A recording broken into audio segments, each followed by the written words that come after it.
name's Don, or as Gary called me, Don. I'm his youngest brother, the youngest of three. Gary was pretty special in my life.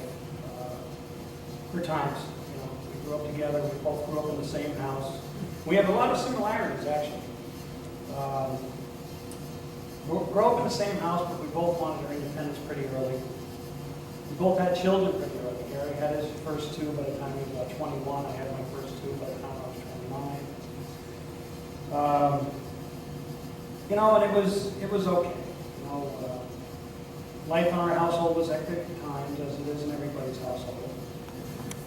But I don't look back on those times as regret. I look at those times as learning experiences. Things that maybe I didn't want to do in life. We both suffered from a disease, and we both found recovery from that disease later in our life. I'm very happy to say that both of us fought a hard battle to keep our right to have our disease. And then we both fought a brave struggle to overcome that disease. And, I still do that one day at a time. Gary is doing that one day at a time. As Jeannie said, the one thing I forgot about was the bowling. Gary loved it. When Gary was younger, he was always on bowling league. Every time, and it was always the fall league, and then the winter league, and then the summer league, and he had 13 different bowling balls. And where's Gary going? Gary's going bowl. It's Gary always won. But the other thing that Gary loved, and that's what we share, as Jeannie said, he was 14, as all myself and my brothers and my father all started very young in the field of automotive. We love cars. And in Gary's time, he had quite a couple of nice looking vehicles. Today you probably can see some of those similar vehicles running around down here in Florida. We don't see too many of them up in New York and stuff like that. He really loved his cars. But he also loved racing. He did in his early life, he drag raced. And there was an age gap between Gary and I. So I was obviously too young to drive, nor even too young to race. So on occasion, Gary would take me up to the racetrack, and I would sit there and think about the days when maybe I could get a chance to do this. Later in life, I started at the point where I started drag racing, and Gary wasn't drag racing. So we would have text back and forth, and he would always give me words of encouragement, and a little coaching here and there. And as Jeannie said, they came up a couple times to see me race. I actually have one of my show cars was Gary's car originally, and I had restored the car. And him and Jeannie had taken it up to a car show one night or one weekend. So we have a lot of good memories of that. But it was great because in my younger life, I used to kind of vicariously race through Gary. And in Gary's older life, he kind of raced through me.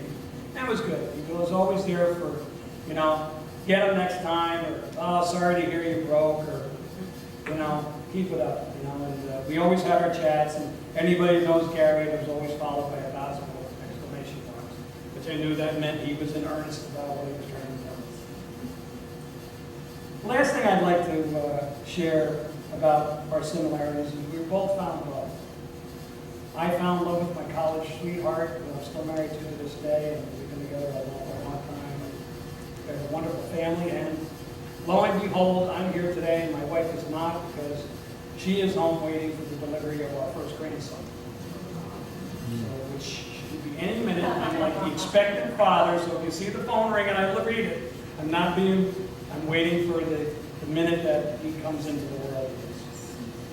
But Gary also found love. Gary was a very sensitive person.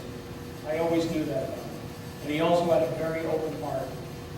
And I think those things are actually what probably led him to some of the struggles that he had throughout his life. Because he really was a deeply caring and loving man. Sometimes that's a fatality as well as an attribute.